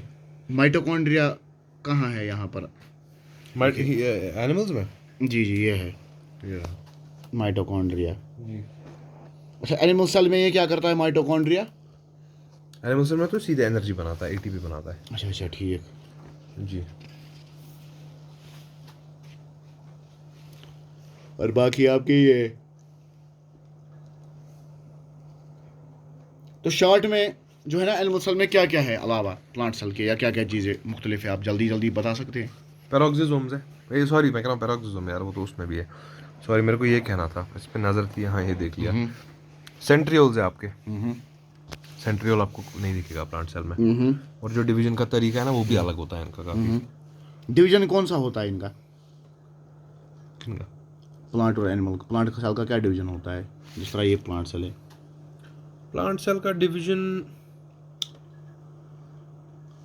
जो हमने प्लांट सेल के डिवीजन के बारे में एक बात पढ़ी है 11th क्लास में, वो हम ये पढ़ते हैं कि इसमें प्लेट फॉर्मेशन होती है, हम्म ये मैं आपको बोल सकता हूँ। बट इनमें सेंट्रियोल के बगैर कैसे डिवीजन होता है, इसमें वो ये नहीं दी गई है। जैसे कि अगर आप इसमें जाओगे ना, सेल्स में जाओगे, तो वो डिवाइडिंग फेज में एनिमल्स की इसमें पढ़ाई जाती है। अच्छा अच्छा तो ये सेंट्रियोल्स के बगैर क्या करते हैं, उसके बारे में मेरी बहुत लिमिटेड नॉलेज है, सेंट्रियोल्स के बगैर क्या करते हैं। बट एनिमल्स में आपको सेंट्रियोल्स दिखेंगे, ये परपेंडिकुलर होंगे, फिर जब डिवीजन होगा ऑपोजिट साइड्स पे जाएंगे वगैरह नहीं, वगैरह। कितनी डिफरेंस कितनी होगी फिर भी प्लांट्स और एनिमल्स में? वो कंसिडरेबल डिफरेंस है कि कुछ स्टेज में नहीं, डिफरेंस सीधी सी बात है, कंसिडरेबल डिफरेंस है कंसिडरेबल डिफरेंस है? इनके पास। तो आप सोचो इनके इसमें पास सेल डिवीजन में क्या क्या स्टेज होते हैं? थोड़ा बहुत ऊपर ऊपर से। सेल डिवीजन में अगर हम जाएंगे, जैसे हम अगर जाएंगे तो इसमें पहले हमारा माइटोसिस होता है और मियोसिस होता है, ठीक है। माइटोसिस से मुराद क्या है? मैं आपको दिखाता हूँ, नोट्स अगर मैं दिखाऊंगा तो बेहतर रहेगा। अच्छा। ये आपके जैसे है, एक तो आपका माइटोसिस होता है, ठीक है, और आपका मियोसिस होता है। जो आपका माइटोसिस होता है ना, माइटोसिस में जब सेल का डिवीजन होगा ना, तो उतना ही नंबर ऑफ क्रोमोसोम्स रहेगा जितना पेरेंट सेल में था। अच्छा ठीक ठीक है, क्रोमोसोम नंबर चेंज नहीं होता है माइटोसिस में। अगर आप हो ना, अगर आपके अंदर आप मानो आपके अंदर जो सेट ऑफ क्रोमोसोम्स है ना, वो 23 है। कितने? 3 सेट है, ठीक है। तो है आपके पास कितने क्रोमोसोम्स? 46। मतलब अगर आप की कोई भी सेल आप उठाओगे उसमें कितने हैं? 46, ठीक है। अगर आप उसका कराओगे ना माइटोसिस उस सेल का, तो डॉटर सेल्स जो 2 बनेगी ना, दोनों में 46 होगा, अच्छा उतने ठीक क्रोमोसोम्स। लेकिन अगर आप मियोसिस कराओगे ना, मियोसिस में वो हाफ हो जाएगा। एक में 13, दूसरे में 13। नहीं, 46 का हाफ है ना, नहीं 23। 20 मैं पेयर के हिसाब से कह रहा हूँ। जी जी, नहीं क्या पेयर के हिसाब से नहीं, कह रहे पेयर हो के हिसाब से भी 13 कहाँ आएंगे? आप? नहीं 13 तो आएंगे ही नहीं। ये देखिए, हाँ हाँ, आपने सही अगर कहा। आप सेल है आपकी, इसमें आप मानो 46 है। हम्म जब आप इसका माइटोसिस कराओगे, ठीक है, तो कितनी सेल्स बनेगी मुझे बताओ? एक सेल के डिवीजन पे कितनी सेल्स बनती है? 2 बनेगी पहले, ठीक है, तो दोनों का में 46 होगा। हाँ, दोनों में 46 होगा। और मियोसिस कराएंगे तो जब आप 23 मियोसिस 23। कराओगे ना, अब सुनो, जब आप मियोसिस कराओगे ना, मियोसिस में लेकिन एक पंगा होता है, उसमें नहीं आपको 2 ही सेल्स मिलेगी, ठीक है। अच्छा उसमें जब मियोसिस पूरा कंप्लीट हो जाएगा ना, आपको 4 सेल्स मिलेगी, अच्छा ठीक। क्योंकि इसमें 2 डिवीजन होते हैं। मियोसिस 1 बोलते हैं एक को, दूसरे को बोलते हैं मियोसिस 2। अच्छा, जब फाइनली डॉटर सेल्स आपको मिलेगी ना, 4 मिलेगी, फाइनली आपको मिलेगा 23 चारों में। मगर हाफ नंबर ऑफ क्रोमोसोम मिलेंगे चारों में। हाँ, 23 मिल गए ना। तो ये आपका मियोसिस माइटोसिस का बेसिक है। अच्छा अच्छा। फिर इसमें तो माइटोसिस में सेल क्रोमोसोम नंबर चेंज नहीं होता, नहीं, खाली मियोसिस में होता है। मियोसिस में हो जाता है, रिडक्शनल डिवीजन है मियोसिस। अच्छा अच्छा। तो मियोसिस जो है वो बहुत ज़्यादा सिग्निफिकेंट है हमारे लिए, है ना, सीधी सी बात सिग्निफिकेंट है। वरना तो कोई भी 2 लोग मीटिंग करेंगे और ऐसे तो डबल होता जाएगा हमेशा आप क्रोमोसोम समझाइए नंबर। थोड़ा, ये आप समझाइए। देखिए फॉर एग्जांपल, कोई इंसान है, अब उसका जो स्पर्म है, उसकी जो स्पर्म सेल्स है, उनमें जब इंसान में 46 है, तो उसमें भी 46 होंगे ना, अगर मियोसिस नहीं होगा। समझ रहे हो आप मैं क्या कह रहा जी हूँ? जी। जब इंसान में 46 क्रोमोसोम्स है, अब उसकी बॉडी में ही बनी ना स्पर्म सेल, आप बोल रहे हो मियोसिस है ही नहीं दुनिया में 2 मिनट के लिए, माइटोसिस से बनी 46। अब जो लड़की है उसमें भी 46 है, उसका जो ओवम है उसमें भी 46 है। बच्चा बनना, इनका फ्यूजन हो गया, तो आपके पास कितने आ गए? 92। अब आप बच्चे में कितने हैं? 92 है। तो कोई अब उस दूसरी, बच्चे ने किसी और, मतलब उस बच्चे का फिर बच्चा पैदा हुआ, तो ठीक इस है, तरह से डबल होता जाएगा। तो ऐसे तो हाँ, समझ रहे हो, हाँ। तो इम्पॉसिबिलिटी है। तो इसीलिए मियोसिस जो है, इम्पॉसिबिलिटी नहीं है, यानी कोई बायोलॉजिकल एब्सर्डिटी है। अल्लाह ने हमें बचाया इस चीज़ से, शॉर्ट में ये रहम है अल्लाह का मियोसिस हमारे ऊपर। तो जो मैं आपको ये भी कहना चाहता हूँ कि जो मियोसिस है ना, वो वेरिएशंस के लिए एक्सट्रीमली इम्पॉर्टेंट है, बहुत इम्पॉर्टेंट है। जो जेनेटिक वेरिएशंस है ना, कैसे? क्योंकि इसी में क्रॉसिंग ओवर होती है। आपको माइटोसिस में कहाँ से ये दिखेगा? माइटोसिस में कहाँ से वेरिएशन आएगी? अब मुझे एक बात बताओ, आप समझाइए ये इसको। सेल है, ये सेल है, ये इसका न्यूक्लियस है, सारी की सारी जेनेटिक इंफॉर्मेशन इसकी, इस सेल की किसके अंदर है? इसके अंदर न्यूक्लियस है, के अंदर। ठीक है। 2 दिन के बाद मैं देख रहा हूँ न्यूक्लियस के 2 टुकड़े हो गए, कुछ करके हो गए 2 टुकड़े। 2 दिन के बाद मैं देख रहा हूँ कि इन्हें अपना अपना साइटोप्लाज्म भी खुद खुद को हवाले किया है, भाई तू ये पकड़ आधा, मैं पकड़ूंगा आधा। हो गया ना माइटोसिस, हो गया ना। अब आप मुझे एक बात बताओ, इसमें कैसे जेनेटिक वेरिएशन आ सकती है, इसमें कैसे कोई इंट्रोड्यूस कैरेक्टर होगा? मुझे आप एक बात बताओ, अगर ये टॉल होगा, ठीक है, इसमें खाली इंफॉर्मेशन, खाली जिंदगी में आप मान लो खाली टॉल की इंफॉर्मेशन है और कोई इंफॉर्मेशन नहीं है इसमें, ये नहीं है छुपी हुई है कहीं शॉर्ट वॉट की, वो सब हो गया मियोसिस की वजह से। आप मुझे बताओ इसमें कुछ नहीं है टॉल के बगैर, खाली टॉल है। कयामत तक भी अगर इनकी होती जाएगी ना, ये क्या होगी, डिवीजन होता जाएगा। ये टॉल के टॉल टॉल टुकड़े कर रहा है, इसमें कहाँ से जेनेटिक वेरिएशन आएगी? आप समझ रहे हो? जेनेटिक वेरिएशन तब आ सकती है जब जिनमें एसेक्सुअल होता है ना रिप्रोडक्शन, उसमें वेरिएशन बहुत कम उसमें नहीं, उसमें तो कम नहीं, उसमें तो क्लोन्स बनते हैं एसेक्सुअल टाइप से, उनमें तो क्लोन्स बनते हैं। अच्छा। ये हम पढ़ते हैं रिप्रोडक्शन में 12th क्लास में कि जो एसेक्सुअल रिप्रोडक्शन होती है ना, वो आपको क्लोन्स देती है। क्लोन्स क्या होता है? They are genotypically and phenotypically similar to parents. अच्छा, फिनोटिपिकली भी। हाँ वो भी होते हैं। अच्छा। खैर फिनोटिपिकली की मत कुछ एक्सेप्शंस होंगी भी, बट जीनोटिपिकली की मत हो सकता है एक्सेप्शन। अच्छा, ये कहते हैं ना पहले ये आया है, अगर हम अब जाते हैं उसमें थोड़ा किसमें? एवोल्यूशन थ्योरी में जाएंगे। नहीं, एवोल्यूशन वो मतलब नहीं, वो डार्विन का वो ब्लाइंड। अच्छा, आप साइंस वाला एवोल्यूशन कह रहे हो, जो साइंटिस्ट का है, अच्छा वाला? नहीं, अच्छा वाला बुरा वाला छोड़िए। जी, मैं कह रहा हूँ जो जिंदगी के बारे में हम मानते हैं कि कुछ चीज़ें तब्दील होती है। वही ना साइंस वाला एवोल्यूशन, वो नहीं फेस वाला, ब्लाइंड फेस वाला नहीं। वही मैं तो छोड़िए, आप किसको, ये डिपेंड करता है कौन आदमी किसको साइंस बोलेगा। यहाँ पर एथिस्ट अपनी ही बातों को साइंस बोलते हैं। आपको बात आ रही है समझ? उसमें हम नहीं जाएंगे किसका और कौन सा। अच्छा, मुझे आप एक बात बताइए, जब अगर शुरुआत में था ना माइटोसिस था, एसेक्सुअल रिप्रोडक्शन थी, क्योंकि इनके साथ सेक्सुअल हो क्यों नहीं सकती, क्योंकि सेक्सुअल तो कॉम्प्लेक्स ऑर्गेनिज्म करते हैं, ठीक है, ये तो खुद ये मानते हैं ना। ठीक तो है। उसमें कैसे वेरिएशन आई फिर एसेक्सुअल में? लाते होंगे उसके लिए भी कुछ नकली दलील, क्या पता। नहीं, सीधे कह रहा हूँ, अगर आपको पता है तो। मुझे नहीं पता। अच्छा। फिर बोलते हैं ना एनवायरनमेंट से फर्क पड़ा। देखिए मैं आपको बताऊंगा, जैसे ये क्या बोलते हैं, नहीं वो तो ठीक हो गया ना, एनवायरनमेंट से फर्क पड़ा, मगर वेरिएशन लाएगा कौन? एनवायरनमेंट तो सेलेक्ट करेगा। वो तो एक नेगेटिव रोल निभा रहा है एनवायरनमेंट, वो कुछ कर रहा है एनवायरनमेंट बस एक नेगेटिव रोल निभा रहा है। वो सेलेक्ट कर रहा है, सेलेक्ट तब करेगा जब कुछ होगा। उसके लिए कुछ चाहिए ना सेलेक्ट करने के लिए। बिल्कुल। किसको करेगा सेलेक्ट? वो कहाँ से आया वो सोर्स वेरिएशन का? यहाँ पर एक सवाल खड़ा हो जाता है एवोल्यूशन के लिए, जो हमें नोट करना पड़ेगा। मैं ये नहीं कहता इसका जवाब नहीं होगा उनके पास, जी बिल्कुल, या क्या उन्हें दलील दी होगी, मगर फिलहाल ये सवाल तो है। हाँ, पॉइंट टू बी नोटेड है। बिल्कुल। चलिए आप अपना कंटिन्यू रखिए। तो यही हम देख रहे थे कि हमारा असल मकसद क्या था।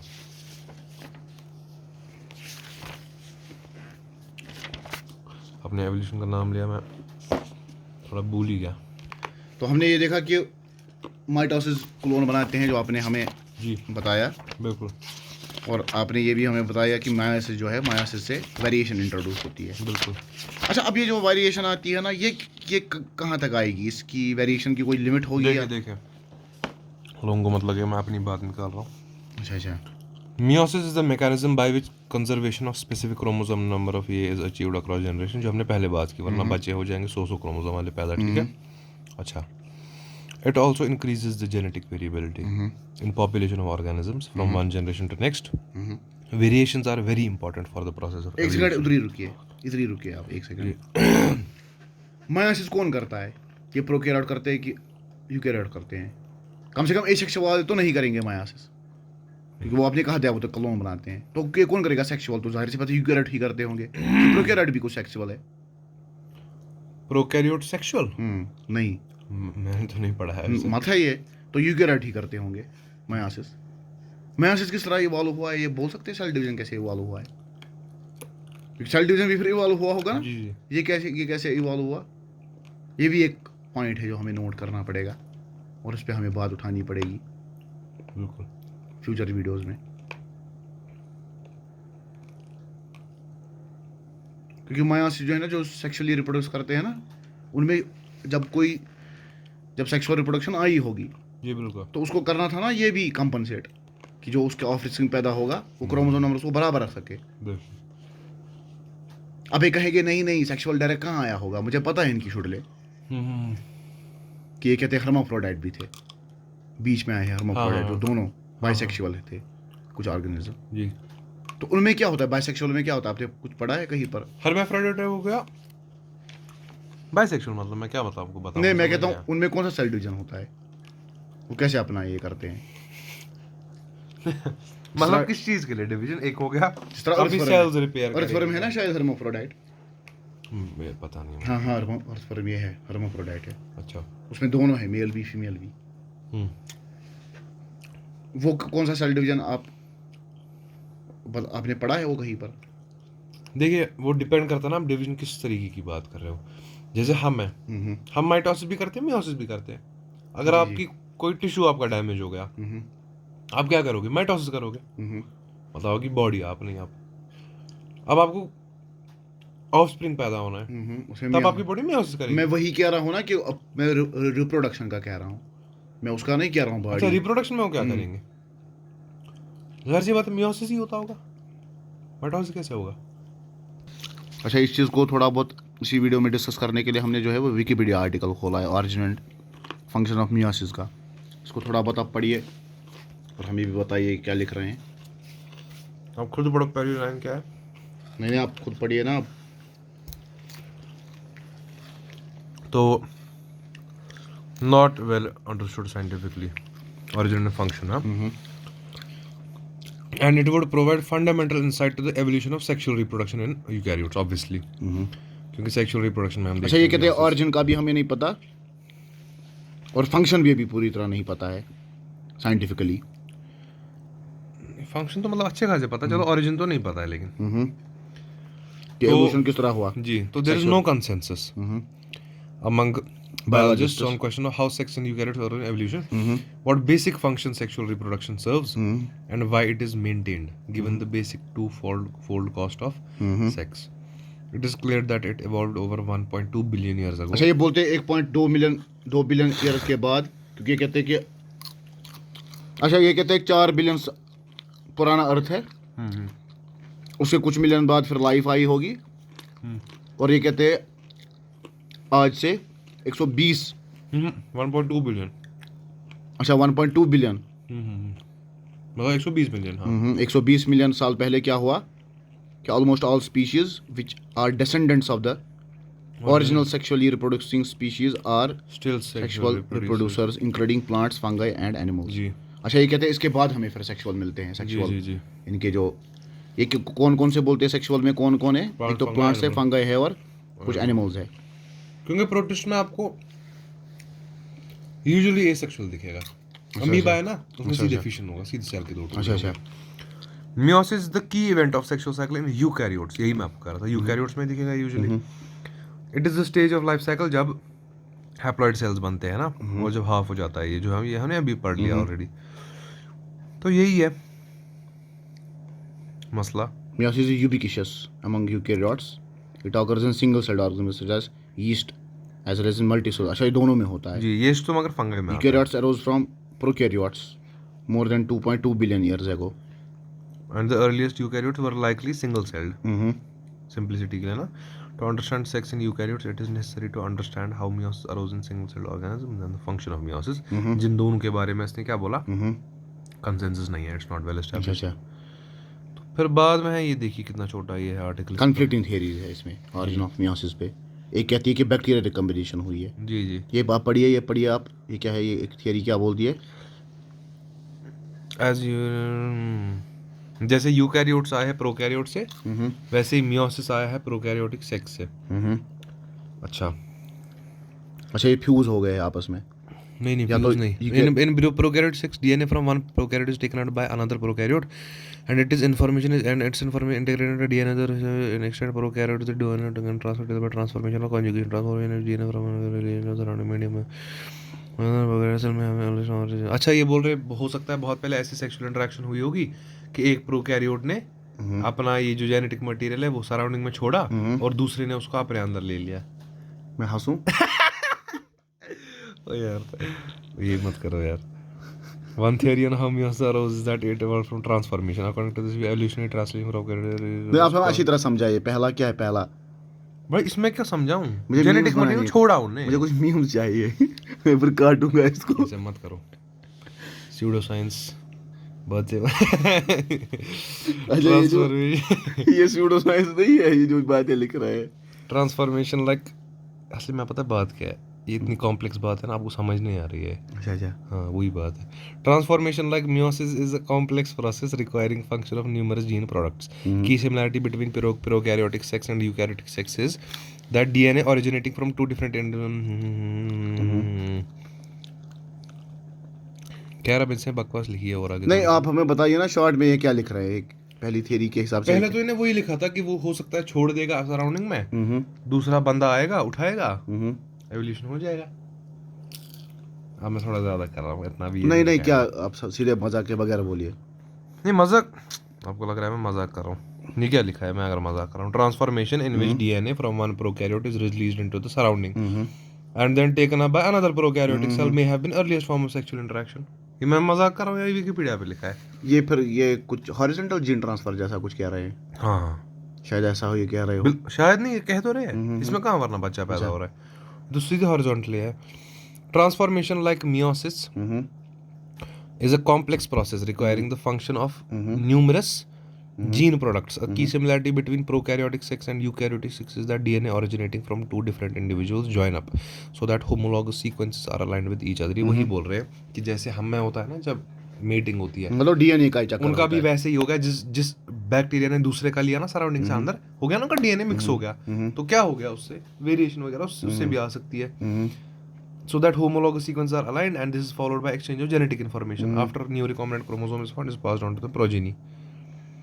When genetic recombination occurs between DNA molecules originating from different parents, recombination process is catalyzed in prokaryotes and eukaryotes by enzymes that have similar functions that are evolution related. One of the most important enzyme catalyzing recombinant this enzyme two functional similar control. थोड़ा बहुत ये समझा दीजिए। नहीं ये तो enzyme वगैरह की बात नहीं, एंजाइम नहीं, मैं कह रहा हूँ ऊपर वाला जो इसने लिखा है, when genetic recombination occurs between DNA molecule originating from different। कुछ नहीं, ये बोल रहा है कि जब रिकॉम्बिनेशन होती है ना, मतलब जब दो different set of genetic material मिलते हैं तो रिकॉम्बिनेशन होती है, नए कैरेक्टर्स पाए जा सकते हैं, क्रॉसओवर हो सकता है, तो उसमें एंजाइम्स। इसका सपोर्ट क्या है? सपोर्ट ये लिख रहा है, सपोर्ट इस थ्योरी का। Support for the theory that meiosis arose from prokaryotic transformation comes from increasing evidence that early diverging lineages of eukaryotes have core genes for meiosis. This implies that the precursor to meiosis was already present in prokaryotic ancestor of eukaryotes.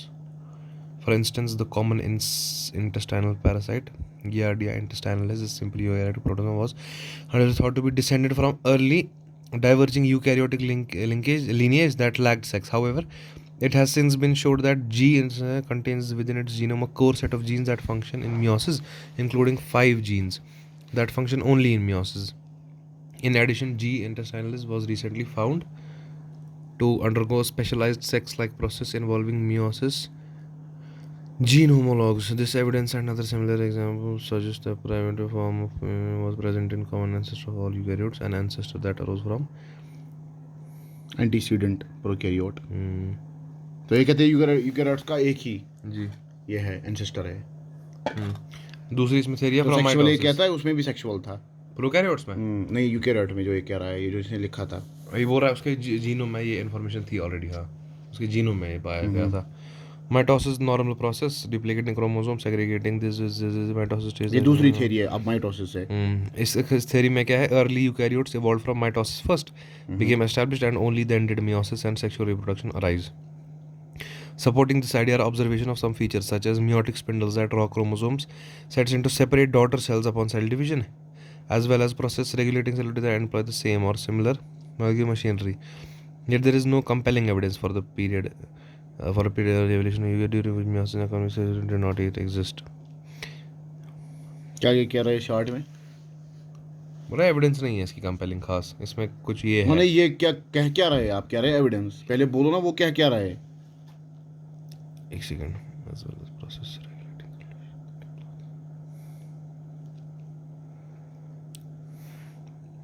ये कह रहे हैं कि पहले mitosis होता था, फिर वो करते थे मियोसिस। हाँ वो तो मैंने बोल दिया पहले ही। नहीं, वो आपने बोला कहाँ? इनको तर्जुमा सुनना है ना बेचारों को। भाई इसका क्या तर्जुमा सुनना है? Mitosis first became then meiosis. क्या इसका समझाइए ना, ये क्या कहना चाह रहे हैं? माइटोसिस पहले था फिर मियोसिस होता हुआ, उसी से निकला वो। उसमें और इसमें क्या फ़र्क है फिर? ये कहना कि वो, अच्छा उसमें वो ये कहते हैं कि किसी ने मटेरियल छोड़ दिया और किसी ने ले लिया, हाँ उसमें बोल यानी रहे हैं ना इसमें वो, हाँ वो सेक्सुअल रिप्रोडक्शन जैसा हुआ उसमें कुछ। इसमें क्या सपोर्टिंग आइडिया इनके पास, इनने कुछ ऑब्जर्वेशन किया है। अच्छा जो ये है ना, चलिए छोड़ दीजिए, मैं इसको खुद देख लूंगा इस टॉपिक को, मैं इस जी पे जी, थोड़ा बहुत खुद भी देख लूंगा। आप ये शायद समझ, मुझे इससे समझ आ रहा है कि जो माइटोसिस है ना और मियोसिस है उसमें थोड़ा सिमिलर मैकेनिज्म होता है, जो कि सच है। थोड़ा सा सिमिलर मैकेनिज्म सच में होता है, मैंने पढ़ा है ना वो। ये शायद बोल रहे हैं वो भी एक ऑब्जर्वेशन है जिसपे हम चलिए कह जब हम सकते पढ़ेंगे उसको तो उस पर ज़्यादा उस दिन क्लियर हो जाएगा। हैं। जी बिल्कुल। तो आज फिलहाल हमने प्लांट और एनिमल सेल को देखा जी कि प्लांट सेल में क्या होता है, क्या क्या इसके ऑर्गेनल होते हैं, और किस तरह से एनिमल सेल के क्या क्या ऑर्गेनल होते हैं, और क्या क्या इनमें जो है थोड़ी बहुत जो है वो डिफरेंस कितनी होती है इनमें। अब कितना डिफरेंस देखते हैं प्लांट और एनिमल सेल में? रिलेटिवली देखा जाए तो काफ़ी क्लोज है अच्छा अच्छा। बाकी किंगडम से, रिलेटिवली देखा जाए। क्योंकि बाकी किंगडम्स का अगर आप फर्क देखोगे ना, एक्सट्रीम फर्क है। अच्छा अच्छा। उस हिसाब से इनमें कम फर्क है, क्योंकि ये है ना सबसे कॉम्प्लेक्स दो कौन से हैं, प्लांट्स और एनिमल्स। तो काफ़ी सिमिलैरिटीज है, अच्छा अच्छा। बट कुछ डिफरेंसेस तो बहुत बड़ी डिफरेंसेस है। वॉल की डिफरेंस है, अच्छा या जो इनमें सेंट्रियोल वेंट्रियोल नहीं है, अलग तरीके से डिवीजन वगैरह होता है, वो सब तो है। अच्छा अच्छा। बट जो कुछ चीज़ें है ना, जैसे माइटोसिस उनमें भी होता है, इनमें भी होता है। मियोसिस उनमें भी होता है, इनमें भी होता है। ये स्ट्रक्चर्स है, जैसे न्यूक्लियस है, गोल्गी है, एंडोप्लाज्मिक रेटिकुलम, मेम्ब्रेन है, वो है, ये है, सब कुछ आपको दिखेगा दोनों में। तो सिमिलैरिटी बहुत ज़्यादा है इन दोनों में। अच्छा अच्छा, ठीक ठीक। तो सिमिलरिटीज़ भी है वो और डिफरेंस भी है। बिल्कुल, लेकिन सिमिलैरिटीज़ काफ़ी ज़्यादा है। बाकी में इतनी सिमिलैरिटीज़ नहीं है बाकी किंगडम्स में, इनमें तो एक्सट्रीम सिमिलैरिटीज़ है। तो ये सिमिलरिटी जो है ना, सही। ये देखिए, अब मैं आपको एक शॉर्ट में एक बात बोलता हूँ, क्योंकि अब हम आखिरी मिनट्स में आ रहे हैं, मुझे लगता है इसके बाद हम बंद कर देंगे, जी। क्योंकि पिछले कितने टाइम से हैं हम, 1 घंटा 1 घंटे 7 मिनट से। तो मुझे आप एक बात बताइए, जो चीज़ हम हासिल करते हैं ना खाने से, हम क्या हासिल करते हैं जब हम खाना खाते हैं? न्यूट्रिएंट्स, नहीं, हासिल क्या करते हैं असल में, उनकी हकीकत क्या है? एनर्जी। शाबाश, एनर्जी हासिल करते हैं। और मज़ा। हमें खाली एनर्जी चाहिए। हम मज़ा और हासिल करते हैं। मज़ा, मैं मज़े की बात नहीं कर रहा हूँ मेरे भाई, वो तो एक, वो है तो है ना, हमारी कॉन्शियसनेस का एक हिस्सा है। कभी कभी कोई आदमी जो है वो बगैर मज़े का भी खाना खाएगा सर्वाइवल के लिए। हाँ न्यूट्रिएंट्स, हाँ, बॉडी नरिशमेंट। जी, तो उसमें बहुत सारी चीज़ें होगी खाने में। बिल्कुल जैसे हम कहते हैं कि हमें प्रोटीन चाहिए, बिल्कुल खाना बिल्कुल होता है। बिल्कुल बिल्कुल। जिस तरह से प्रोटीन की कमी की वजह से कुछ बीमारियाँ होती है, जिसके अंदर ज़्यादा प्रोटीन कम हो। ठीक है। इसी तरह से हम कार्बोहाइड्रेट वगैरह हासिल करते हैं खाने से, सही। या इसी तरह से हम ठीक है, फैट्स फैट्स को, वगैरह मैं समझ गया। और क्या हम हासिल करते हैं खाने से, वाइटामिन वगैरह। विटामिन्स है आपके, मिनरल्स है आपके, ऑर्गेनिक इनऑर्गेनिक मिनरल, सब कुछ, बहुत कुछ है। वाइटामिन का काम क्या होता है? कैटलाइज करना। नहीं नहीं, फिर वो बहुत प्रोसेस में यूज़ होते हैं, अच्छा अच्छा। सीधे प्रोसेस में स्टेप में यूज़ होते हैं। एक हो गया कैटलाइज करना, मगर कभी कभी यूज़ हो जाते हैं सीधे विटामिन। अच्छा अच्छा, ठीक ठीक। और आपको, अरे किसी किसी चीज़ में तो सीधे मतलब यूज़ ही होते हैं विटामिन आपके।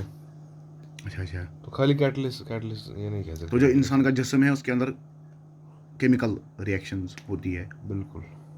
और भी बहुत सारी कुछ हाँ हाँ बायोलॉजिकल चीज़ें होती है जो हमारा मादी जिस्म है।